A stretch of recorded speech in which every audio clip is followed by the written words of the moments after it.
It's 89.1 WYBF, John the Ninja here, and when I was in 8th grade, one school night, I was watching the history of metal on VH1, and I saw an individual say these exact words. It's always been about the music. I'd rather have a great riff than have my dick stuck. Those words have stuck with me, and often thought about when it comes to commitment to whatever you love. No distractions.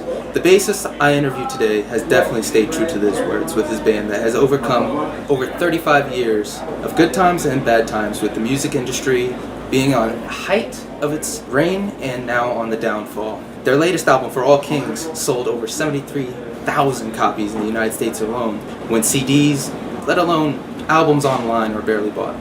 The band has survived lineup changes, debt, and a slew of fights.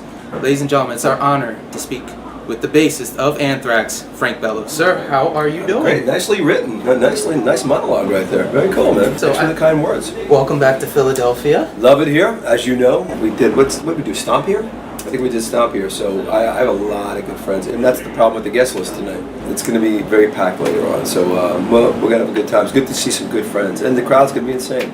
As always, the last time I got to see you guys up front, because every time you show up, I got to try and be close, was at Tower Theater. Yeah. Last time with Lemmy and Motorhead. Yes, you guys rest his soul. A great show. Thank you, man. I remember that, man. But we haven't played the Tower. We hadn't played the Tower in a while, so it was just cool going in that place. And you know, it's funny you just bring that up. I just remembered that coming up here, driving. I said, man, the last time, wow, Lemmy. You know, Motorhead, I just didn't even put that together. It was just then. It was so close. It doesn't even seem like Lemmy's past. It's really strange like that. It just brought me back a little. That night was epic for me because I got to see you guys and Motorhead. It was like a 2-for-1 plus awesome.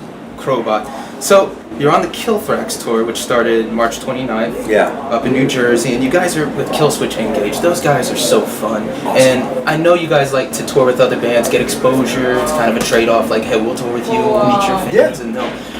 Who came up with that idea? Was it at Rock Allegiance last summer when you guys were touring with them? We were actually friends for a long time. So, I mean, our managements are good friends. I'm friends with their manager, so we all are. I mean, it was a smart thing to do, just because we like touring with people we like. They do too, so we have a good time together. You can see there's a very mellow tour.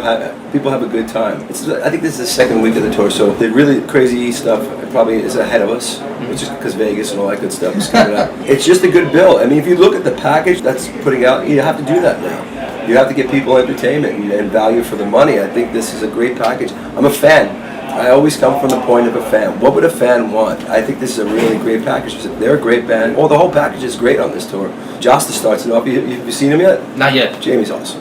He's just that band. He's got it down, you know. And then Devil Wears Prada. It's a good package, man. They're a good band. I think for the money, whatever you want to call it, just as a fan, put yourself in that perspective. It's a great package. One thing I really wanted to touch on was the new album. Of course, For All Kings is killing it. You guys have a slew of hits. You have You Gotta Believe, For All Kings, Breathing Lightning, which is one of my favorites, and The Epic, which was almost called that, The Blood Eagle Wings. You guys put a lot of promotion out there saying, hey, we're waiting until it's right, and then when it was finally released, you guys had just a monster reception of, hey, this is great, welcome back Anthrax, you're kicking ass. What were your expectations before it dropped? Were you guys feeling like, okay, this is going to kick ass, or were you just like, listen, we're doing what we love, I hope you like it too? All you can do from day one, you stay as a fan, and you just try to write the best song that gets you going. That's all you can ever do in this business, and you can't try to get onto what's going on nowadays or anything. You got to be what comes out of your gut and your heart, and really, if you're not happy with it, that means the fans won't be happy with it, because you cannot lose. I can't even emphasize that enough. You cannot lose the fan perspective. Look, we're doing it for 35 years. If you don't love it, man, get the hell out. Really, and that's the truth. So we couldn't do this long if we didn't love. It's got to really fucking get the gut. It's really got to feel it. So I think that's why we wait, we dissect the songs, we live with the songs. As a fan of this music, you have to love it, because we have to live it, let's face it. That's beautifully well put, man. I'm sorry, you're touching my heart right now. It's just truth, man. Jeez. Truth is good. Speaking of that, now that there's all this hype for the next album, are you guys even worried about that? Because I know you have... I'm not worried about any of it. And not even to sound facetious with it, it's just, you can't worry. It's going to do what it does. All you can do is leave it as we do on the stage. We leave it all on the stage. We leave it all on the record. And it's not going to take 2 weeks to write an Anthrax record. It never has and it never will. So it's got to be all or nothing, especially at this point. This band is hungrier. Anthrax is hungrier than it's ever been. I can say that from within the band. You smell it. You feel it. From these last couple of records, everybody sees there's a great resurgence going on here. We feel it. You can see the crowd's getting bigger. I'm not just not here in America, it's the world. You know, that's a lot of hard work. We're very thankful, humble, you know, but you gotta work hard, man. And all we want to do is continue that and write heavy fucking riffs, man. Write heavy riffs and write great songs. That's the point, man. Just don't leave it undone. It's got to be all or nothing. I love that you say that the band's hungry and it's on fire because, like I said, saw you at Rock Allegiance last summer and you guys stopped in the middle of Indians. Yeah. And you guys were like, guys, come on, we're out here for you. Have a great time. When do you engage the crowd like, hey, listen, you guys aren't giving us as much as we're giving you? You know when you do that? When you see people, now look, everybody's got their thing. You go to a show for your own reason. Some people, when you see the phones and they're texting, if they're texting and then taking pictures instead of watching the show, I don't mind sometimes, but if they have the camera up the whole show, it's like, dude, you're not even getting into, you're getting into it in your own way, but dude, there's more to life than that, than this phone thing, It's just, I understand it's the new day, but man, get in the pit or just watch, just enjoy the show, get into it. Having a phone up in the air, I get it at some levels, but for a little while. But I'm talking about the people the whole show. It's like, how does your arm feel right now? You're getting into it. You can't tell. But yeah, you see, but they don't want to get on they don't want to hear their voice on the camera. You know what I mean? But look, as long as the people show up, at the end of the day, we're happy.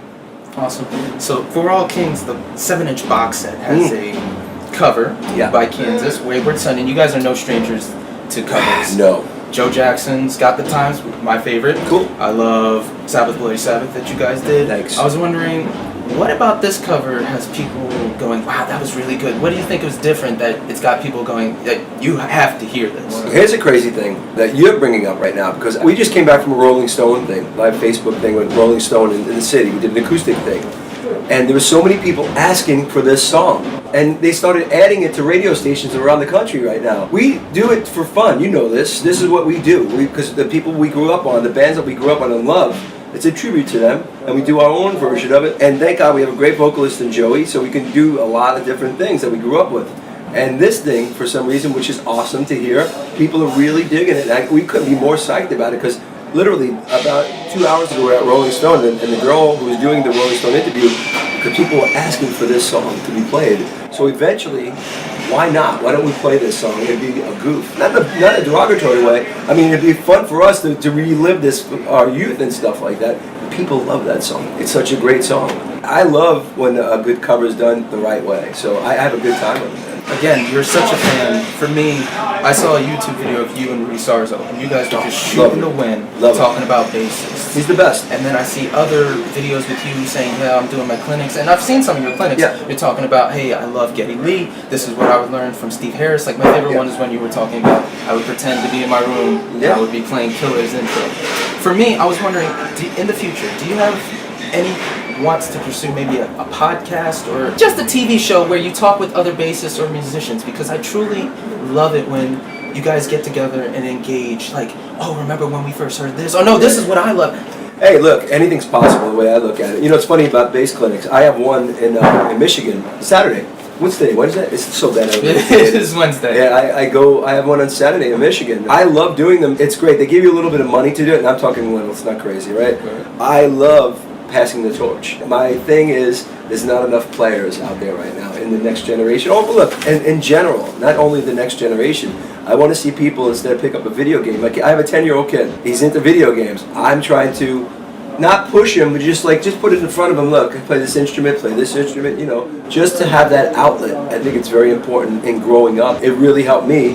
And you could be in a metal band and all that stuff just to get an out somewhere when life gets you crazy. I pick up an acoustic guitar or I pick up a bass, and it just makes me feel better, period. And I want that for people. I think it's very important that it's not just about the fame and all that nonsense. Playing an instrument is truly, it's giving, man. It's giving, and it releases like this thing inside of you that it's euphoric. It's like a drug. Joey Belladonna said that the reason Anthrax has endured for so long is because you guys know your job, you stay in your lane, and you go full force. I was wondering if you wanted to add to that, because I've read so many articles, I've read Scott's book, but I would like to hear it from you. Why do you think this band has continued to be successful throughout 35 years? Well, you know, we've had peaks and valleys. Every career has peaks and valleys. And we certainly have. There's been a lot of downtimes as well as the uptimes. When you get these uptimes, as we are now, it makes it so much sweeter. It really does, because you know how much hard work you do. I think we are a persistent band that only, I mean, we do not let it, we have a lot of energy, obviously, and, you know, I think it's an East Coast thing kind of vibe, you know? I just think we never say die. I think that's the way we were brought up, our families. I think it's all one.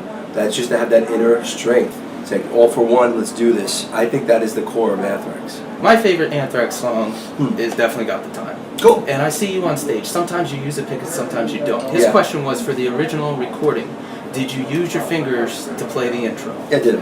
I did. You know, and it's funny because that's what I did, exactly how you see it live. I did that in the studio. I started the intro because we were doing both, because I wasn't comfortable playing, because I like my fingers. I like playing with my fingers. I'm a finger player. But for that, tribute to Joe Jackson and his amazing bass player, that tribute was for him because it sounded great. Tried it with the fingers. It just sounded better with the intro, with the pick. So I did exactly how you see it live. I start it, and I drop it, and I just started playing the verse right into it. So it works, you know. I like playing with the pick also. You probably know this. I was with Helmet for a while.